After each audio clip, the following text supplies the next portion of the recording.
Teman-teman dimanapun berada, dari sekian waktu yang kita lalui, ada hari-hari, waktu-waktu yang memang secara tegas Allah Subhanahu wa Ta'ala khususkan waktu-waktu itu untuk menyentuh hati kita, agar kembali merenungkan, mengevaluasi diri menjadi pribadi yang lebih baik.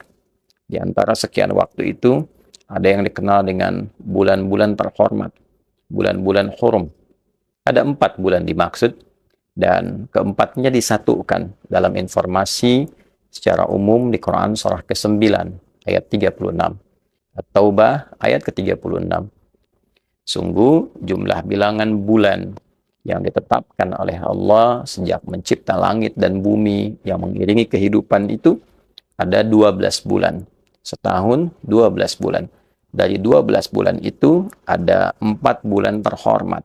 4 bulan yang menjaga kehormatan kita untuk mengevaluasi diri agar senantiasa menjaga seluruh bagian tubuh kita supaya tidak bertindak berperilaku yang menyimpang dari ujung kepala sampai ujung kaki.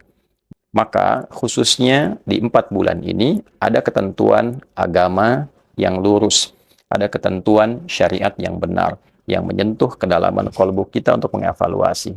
Apakah memang selamanya akan menjadi tidak baik, sementara Allah memberi kesempatan pada kita sebelum wafat untuk kembali menjadi pribadi yang lebih baik.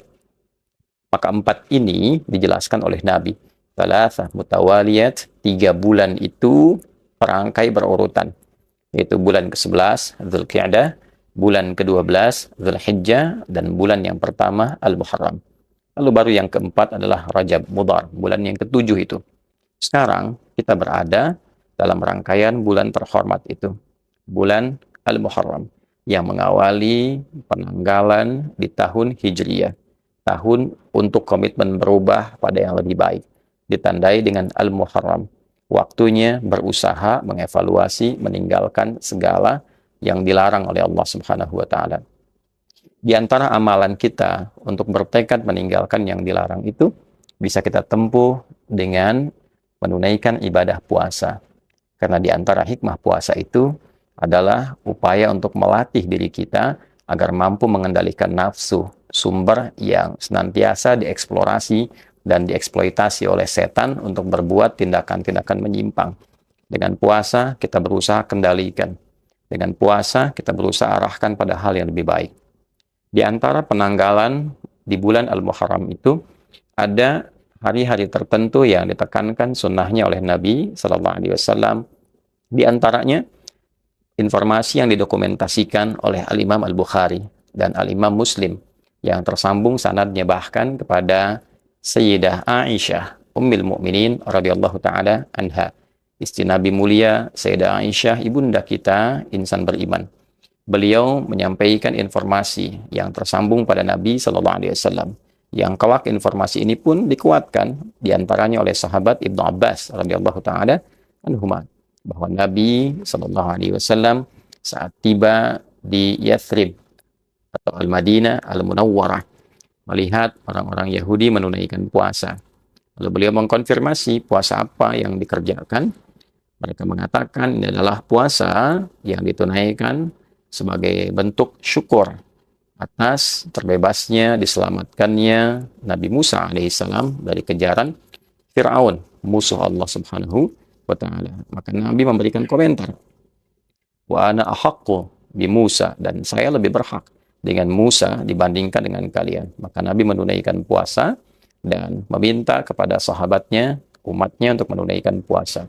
Itulah di hari ke-10 bulan Al-Muharram, yang disebut dengan puasa Asyura.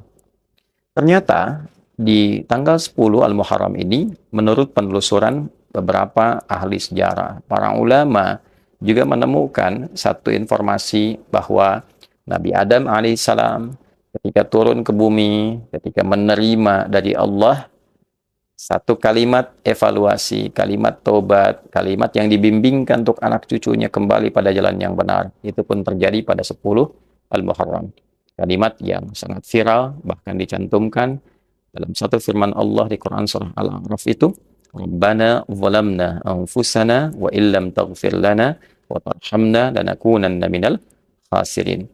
Demikian ternyata ada juga yang menelusuri informasi bahwa kapal besarnya, bahteranya Nabi Nuh alaihissalam ketika mendarat pasca musibah besar, banjir besar itu terjadinya di 10 Al-Muharram. Peristiwa-peristiwa penting yang menandai perubahan dari yang tidak baik menjadi baik. Mengevaluasi dari keburukan menjadi awal kebaikan. Fir'aun buruk ditenggelamkan, muncul baiknya tuntunan Musa alaihissalam. Nabi Adam alaihissalam diberikan oleh Allah izin sebagai petunjuk kepada anak cucunya untuk berubah dari salah menjadi baik. Nabi Nuh alaihissalam meninggalkan kondisi umatnya yang tidak baik menjadi baik. Terjadinya 10 Al-Muharram. Jadi ada nilai evaluatif di dalamnya. Ada nilai muhasabah, koreksi di dalamnya.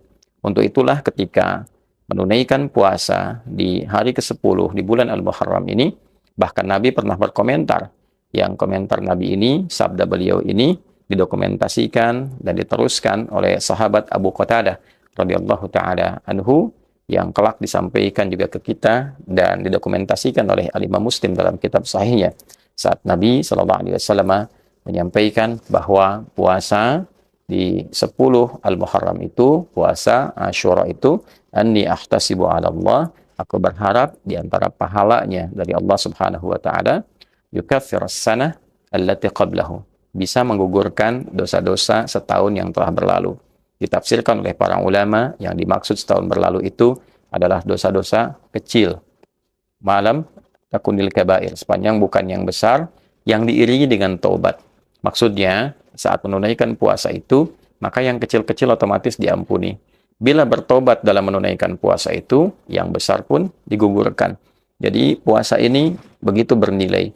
Puasa ini walaupun sehari dalam setahun, nilainya begitu tinggi. Karena saat dikerjakan, yang kecil bisa dibersihkan, yang besar bisa ditaubati.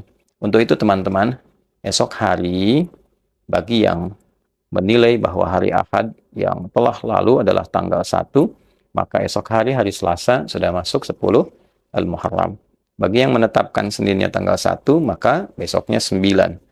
Ya, ada yang kemudian memulai dari 9 Tasu'anya, yang mengambil isyarat Nabi bahwa karena Yahudi banyak mengklaim itu harinya, Nabi memberikan pelajaran, kita mulai dari 9-nya. Kalaupun aku hidup, mulai dari 9-nya supaya menyelisihi Yahudi. Atau ulama berpendapat, kalaupun tidak dapat 9-nya, 10-nya yang diutamakan, lantas 11-nya diprioritaskan. Ada juga yang memberikan tafsiran, al-hukmu yaduru ma'illati. Hukum itu membersamai sebabnya. Bila sudah Yahudinya juga abai, tidak ada lagi kebanggaan, bahkan penunaian dengan itu, maka fokus kepada tanggal 10, itu yang lebih utama. Sunnah nabinya bisa ditunaikan dengan menunaikan puasa, tapi esensi puasa itu terletak pada muhasabahnya, evaluasi dirinya. Di poin terbesarnya, sudah tiba waktunya bagi kita untuk selalu mengevaluasi diri, merenungkan jalan hidup, dan memilih jalan yang benar sebagai bekal kembali yang baik menuju Allah Subhanahu wa taala.